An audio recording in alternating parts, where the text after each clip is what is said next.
Biz bugün bu haftalık dersimizni başlaymiz. Çünkü hazır Xitay devleti intayin keskin bir özgürlüş devri kırvatıdı. Ötkende sözlüğünümüzde Cungo devleti Xitay devleti olan Xitayning Tayvan devleti o'rtasidagi bardı keldining başlanğanlığının to'xtalib o'tganidir. Endi hazır aldığımızda Xitay devleti nayeti çonqur islohot davriga kirdigandek turdi. Masalan, New York Vaqt gazeti bunda maqola e'lon qildi. 6-oyning 23 kuni bunda mavzuliq maqola e'lon qildi. Hozir Xi Jinping ziddiyetlik holatda islohot qilishga tutush qilyotdi dedi.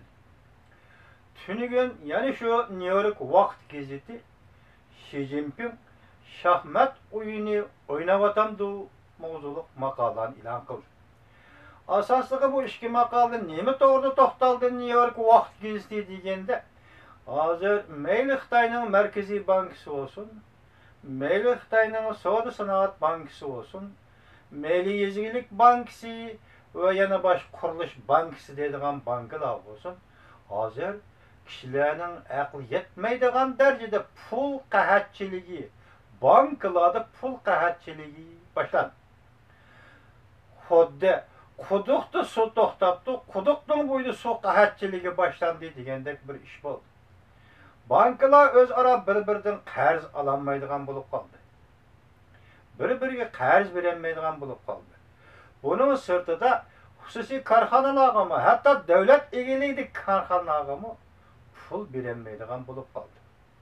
Biroq bugun e'lon qilingan bir parcha maqolada men to'g'ri bitib turibdi. Hozir Jungoda deydi, bir siyosiy o'yin o'ynalyapti deydi. Masalan, Reis Xi Jinpingni o'ynayapti dedi. Bu qo'yilgan maqolada, mavzuda shundoq deyildiki, bankda pul qahatchiligi boshlandi. Devat. Endi yana bir gazeta, New York Vaqt gazeti ko'rsatishicha, oldimizda kuz oylarida Xitoy Kommunistik partiyasining 18-navbatlik 3-chi umumiy yig'ini ochildi ekan. Bu yig'inda asosda qarab chiqadigan masalalarda New York Vaqt gazeti bunday masalalarni ko'rsatdi. Birinchi, pul muomala islohoti. Ikkinchi, moliya boj tuzum islohoti. Uchinchi, yer ishlatish huquqi islohoti. To'rtinchi, ishlab chiqarish omillari bahosi islohoti. Masalan, xam ashyoning bahosi, ishlab chiqarish vositalarining bahosi, mush qatorliq baho sohasidagi islohot, baho islohoti elib berishdan iborat islohot. Beshinchi, tekshirib tasdiqlash jarayonini oddiylashtirish islohoti. Masalan, hozir olsak bir Urumchi shahri hukumat qarmog'ida 127 organ xizmat qiladi ekan. Yani Urumchi shaharlik hukumat 127 organdan boshqaradi ekan. Amaliyotda şu shaharlik hukumatning sekretari qaysi bo'lsa, Wang bo'lsa, Zhang bo'lsa, Chang bo'lsa, bu Chang Wang Zhang deganlar o'zlarining tuqqanlarini elib kelib, hukumat qarmog'ida ishxona ochib berib, o'ltag'izib qo'yib, huquqni o'zining yaqinlariga berishdan iborat bir ish. Endi bu yerda bu qatam 18-navbatlik 3-chi umumiy yig'in ochiladigan bo'lsa, mushundaq tasdiqlash, tekshirish jarayonini oddiylashtirish deganda, ashundaq kishilarning qo'liga tamg'ini tortib olamdi, ammamdi. Bu organ islohoti nomida shu islohot elib berilmamdi. Buning o'zimi halqiliq bir masala bo'lsa kerak. 7. Nopus tuzumini isloh qilish.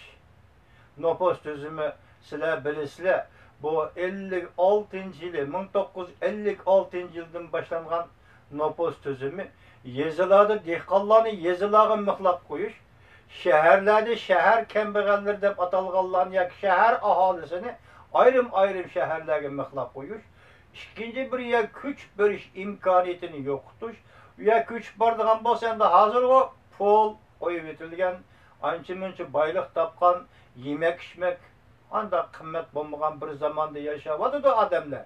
Ayni chaqda bir qachi umat, bir zag'irdandan boshqa narsa yo'q chaqlarda birov Qashqar shahridan Xotan shahriga bora olmaydi. Xotan shahridan Qashqar shahriga kelolmaydi. Keldi, ya bir kun qonatdi, tuqqanlarning uyi turolmaydi. Agar xolisa Qashqardan Xotanga berib o'ltiraqlashish, xolisa Xotandan G'o'lji shahriga berib o'ltiraqlashish bu yo'q ish edi. Şu nüfus tüzümü hazırgacha davomlashib keldi. Buning o'zi bo'libmi? Şinjan Uyg'ur Avtonom rayoni deyilgan atalmış avtonom rayondagi rayonlarda aholilarni tizginlash, aholilarning yetkilish huquqini, ko'chish huquqini tizginlash, faqat Uyg'urning huquqini tizginlash. Xitoy ko'chmanlarining yetkilish huquqini, ko'chish huquqini, Uyg'urning ko'chish huquqi va yetkilish huquqini tizginlash asosida Xitoyning ko'chib kirishlik kapolatga ega qilish uchun turg'izilgan nüfus sistemasi edi. Endi hozir buni isloh qildik. Buni isloh qilgan vaqtda New York vaqt gazeti shunday oldiki, eng oxirgi hisobda eg'ir keladigan masalan xatarlik deyilimiga oladimi? Endi New York vaqt gazeti uni xatarlik deb ololmaydi, ko'rsatma qo'yolmaydi. Shu darajada aytgan vaqtda Xitoydagi pul muomala islohoti masalasi bu eg'ir vaqa. Yani eğer vaqa bo'lganda birinchisi bankiga berib, bankini boshqarish huquqini ochida, bankinin üsümü. Mesela qarz bergan vaqtida qanchalik üsüm bilan qarz beramiz? Mesela fuqarolar amonat qo'yganda amonatga qancha üsüm beramiz? Mushu oralikdagi mushu farqni elib tashlab, bankinin o'z ixtiyoriga qo'yib o'tadigan bo'lsa, demak davlat bu yerga monopoliyani yo'qotadigan bo'lsa, bu albatta avval manfaatga erishganlarning menfaatdorlik iddiasi ve menfaatdorlik yo'lligini buzib tashlaydigan bo'lsa, bu asosan davlatning ichki qismidagi muqimlikni bo'lib taqiladi. Endi bu ishlar, buning ichida pul muomala islohoti oxiri berib erkin bozor savdosi qo'yib o'tish yoki bozorni erkinlashtirishga berib taqiladigan bo'lsa, uning oqibati nima to'xtaydi? Buning oqibati hammamizga ma'lumki, Xi Jinping rais saylanib o'tirg'i chiqib Jungo'da ko'tarilgan devletni qonun bilan boshqarish. Masalan, devletni asosan qonun bilan boshqarish masalasi. Hozir Jungo'da o'tdek qizg'inlik bilan munozara boshlanib ketgan eng muhim masala bu oldimizdagi islohotni hozir yuqorida qo'yib o'tgan masalalar emas. Eng muhimi asos qonun masalasi. Asos qonunni o'zgartirish kerakmi yo'q? Ba'zi solchilar chiqdiki, asosan qonun degan so'z bu kapitalizm degan so'z. Asosi qonun degan so'z bir partiyaning hukmronligini og'dirish degan so'z. Asosi qonun degan so'z sotsializmdan voz kechish degan so'z deyishga boshladi. Hozir sen sotsializmmi? Sotsializm degan nima? Sen qachon sotsializm qurgan eding? Sotsializm zada qanday narsa? Hozirgacha Xitoy hukumati Mao sotsializm idi. Mao'ning ismi sotsialistik iqtisod boshqarish sistemasi idi. Mao sotsializm nazariyasi idi. Mao sotsializmning iqtisod nazariyasi idi degan hech narsa o'tirib olib chiqarlig'im yo'q. Ben buni oqillar Xitoy ziyolilarini aybligim yo'q. Yo'q. Men hozirgacha o'qib boqmadim. Shundan bir kitobni o'qib boqmadim. Faqat o'qiganim mayli iqtisod sohasida bo'lsin, mayli boshqa sohada bo'lsin, chet eldan elib kirilgan nazariyalar, sharhiylash, tushuntirish, to'liqlash, yoki bo'lmasa o'zgartirish, yoki bo'lmasa idealist deb yo'q chiqarish, shuna bilan shug'ullangan nazariyalar. Masalan, sotsializm nazariyasi Rossiyada elib kirilgan nazariyadir. Endi bugungi kunga kelganda yana boranqada Deng Xiaoping boshladi deydi. Amaliyotda 1980-yili 1-oyning 1-kuni Amerika Qo'shma Shtatlar bilan Xitoy bu cho'ng davlat diplomatik munosabat o'rnatgan kundan boshlab Amerika xalqi bu Xitoy davlatiga e'tibor berib, dunyo savdoda e'tibor berib, siyosatni taqdim qilgan kundan boshlab Jungo'da iqtisod degan narsa o'tirg'i chiqdi. Qo'saq to'ydi degan narsa o'tirg'i chiqdi. Shu kundan hisoblaganda hozirgacha bu 30 yildan oshdi. Shundan keyin Dunyo savdo tashkiloti kirdi 2001-yili. Xitoy boy bo'ldi, yanchiqi dollar kirdi. Dunyo savdo tashkiloti kirgan vaqtida Xitoyning bergan va'dalarining ichida bir va'da qonunlarni o'zgartirish. Mesela devletke kerak bo'lgan, ijtimoiyat kerak bo'lgan, xalq va fuqarolar kerak bo'lgan qonunlarning hammasi o'zgartish masalasi shu vaqtda va'da deb dunyo savdo tashkilotiga kirishdan avval va'da o'rnida bergan. Hozirgacha hech qanday qonun o'zgartirilmadi.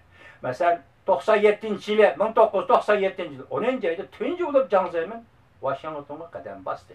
Qizil gilam ustiga dasladi.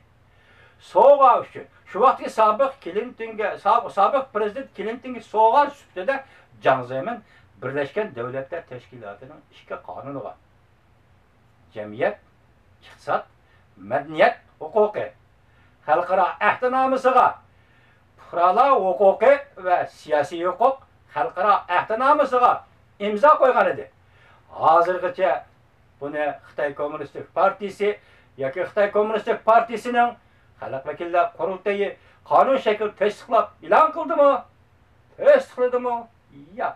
İqtisad, fuqarolar huquqi va madaniyat huquqi, ijtimoiyat huquqini tasdiqladi. U qonunni tasdiqladi. Lekin ikkinchisi siyosiy huquq bergan qonunni hozircha tasdiqlamadi. Shuncha zaman o'tdi tasdiqlamadi. Aniqlikda gap Xi Jinping reis Moshqatam 18-navbatlik 3-umumiy yig'inda biz boshda ko'rsatib o'tgan masalalar bo'yicha islohotni yo'l qo'ydigan bo'lsa, bu islohot oxir berib taqildigan yer nima? Asos qonun. Asas qonunni o'zgartish masalasi. Biz kelar haftalik leksiyamizda asas qonun nima? Asas qonun jamiyatdagi roli nima? Xitoy tuzgan qonun asas qonun deb tuzgan qonun asosiy qonunmi emasmi? Agar bu qatam asas qonun tuziladigan bo'lsa, masalan savol qo'yib boqaylik, Tayvan bilan Xitoy Kuomintang partiyasi bilan Kommunistik partiya suhbatga o'tiradigan bo'lsa, masalan cho'ng quruqlik Xitoylari bilan Tayvan orasidagi Xitoylarni birlashishga bo'ladi, yo birlashadigan bo'ldik deydigan bo'lsa, bu birlashish o chaqirib ekiriblar ziyofat o'rdigan birlashish emas. Yoki daxiy xalqning qavdoshini to'labli keldigan birlashish emas. Bu birlashish bir qonun ostidagi birlashish bu. Bu qonun qanday qonun? Kishilar tayyorlik bormi yo'qmi buni bilgilolmaydi. Xitoy kommunistlarimi, Tayvan tarafimi tayyorlik qilib qo'ygan bo'lishi mumkin. Biroq bu yerda bir qonun bo'lish kerak, bir asosiy qonun bo'lish kerak. Bu qonun bo'lmay turib, bu ishni vujud chiqarib bo'lmaydi. Shu hozir Xitoyning ichki qismida solchilar deyilganlar bilan o'ngchilar deyilganlar o'rtasida bo'layotgan munozara sotsialistik asosiy qonunmi, kapitalistik asosiy qonunmi? Sotsializmga asosiy qonun kerak emas, asosiy qonun kapitalizm kerak. Aqmaydigan mintaqalar. Hatta ba'zilar biz Amerikaning asosiy qonunini doğrumaymiz, Amerikaning asosiy qonun tuzish shaklini o'rganmaymiz, ham uning mazmunini qabul qilmaymiz deyishmoqda. Ey odamlar, hey, Amerikaning dollari kerak ekan, Amerikaning texnikasi kerak ekan, Amerikaning savdoda e'tibor berish siyosati kerak ekan, endilikda kelganda Amerikaning asosiy qonuni nima kerak bo'lmay qoldi? Amerikaning asosiy qonuni shakliy jihatdan aytganda Amerika xalqining qonuni. Amaliyotda bu Amerikaning asosiy qonuni mazmunan jihatdan aytganda insoniyat aqlining javri. İnsoniyat turmushining ashunda qonun ehtiyoj bo'lganligi uchun tuzilgan bir qonun, asosiy qonun. Biz kelar hafta so'zlagan so'zimizda Amerikaning asosiy qonunimi azroq tushuntirib o'tamiz va asosiy qonun o'xshab to'xtalamiz. Shu narsa vatandoshlarim esinglarda bo'lsinki, mustabid hokimiyat, sotsialistik, kommunistik mustabid hokimiyat iqtisodiy jihat siyosiy krizisga kirganda o'choqom siyosat sohasida chiqish yo'li izlaydi. Mustabid hokimiyat siyosat sohasida krizisga kirib qolganda o'choqom iqtisod sohasida chiqish yo'li izlaydi. Bugungi Jungoning yoki Xitoyning realligi shu emasmidi? Allah ömrümüzde verse bunların hemimizni ko'rib o'tiramiz.